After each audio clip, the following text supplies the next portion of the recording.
Well, it's possible it hadn't been getting quite enough water, and I did not.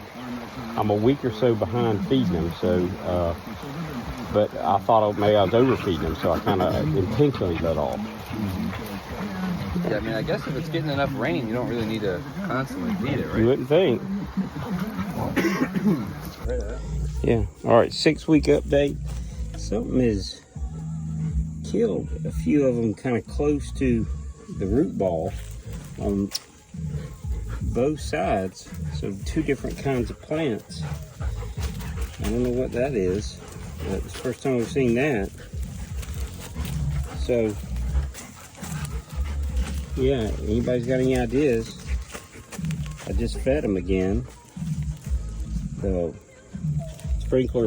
advanced sprinkler irrigation system was trickling again, so it had some more debris clogging it up, but it's been raining, so if I got any ideas, let me know.